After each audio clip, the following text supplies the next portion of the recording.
Hi friends, வணக்கம். இன்றைக்கி நம்ம வீடியோவில் சூப்பரான ஒரு ரெசிபி தான் செய்ய போகிறோம். வாங்க இந்த ரெசிபி எப்படி செய்கிறதுன்னு நம்ம வீடியோக்குள்ளே போய் பார்த்துடலாம்.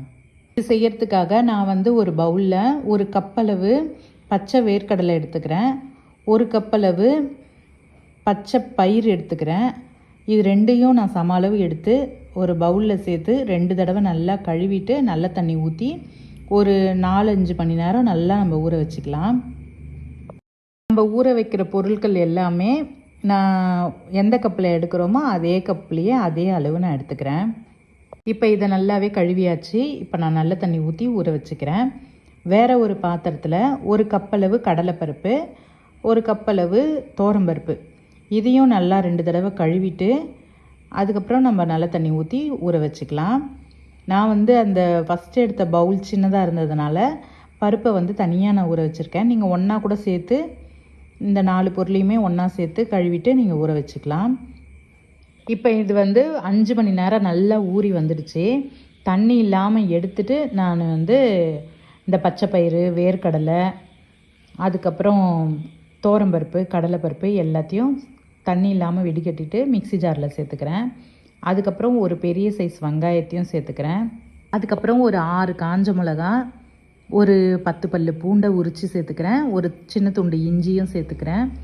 இதுக்கு தேவையான அளவு உப்பு, கொஞ்சமாக தண்ணி சேர்த்து நம்ம நல்லா எந்த அளவுக்கு மைய அரைக்க முடியுமோ அந்த அளவுக்கு அரைச்சி எடுத்துக்கோங்க. இப்போ அரைச்சி எடுத்ததை நான் ஒரு பாத்திரத்தில் சேர்த்துட்டேன். இதில் ஒரு 2 கரண்டி இட்லி மாவு அதை சேர்த்து நல்லா மிக்ஸ் பண்ணி விட்டுக்கலாம்.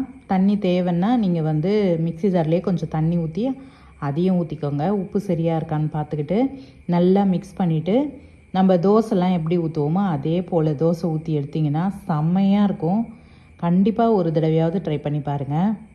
இப்போ நான் ஸ்டவ்வை பற்ற வச்சு தோசை தவா வச்சுட்டு ஒரு துணியில் நான் எண்ணெய் தொட்டு நல்லா தோசை தவா ஃபுல்லாக தடவிட்டு அதுக்கப்புறம் நம்ம தோசை ஊற்றி 2 பக்கமும் சிம்மில் வச்சு பொறுமையாக வேக வச்சு எடுத்துக்கோங்க.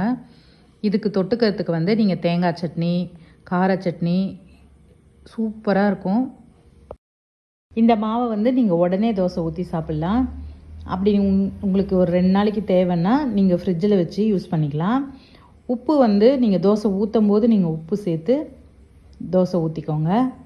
ஏன்னா நீங்கள் உப்பு முன்னாடியே சேர்த்துட்டு ஃப்ரிட்ஜில் வச்சாலுமே அது கொஞ்சம் புளிப்பாயிடும். அதனால் தோசை ஊற்றும் போது நீங்கள் உப்பு சேர்த்துக்கோங்க.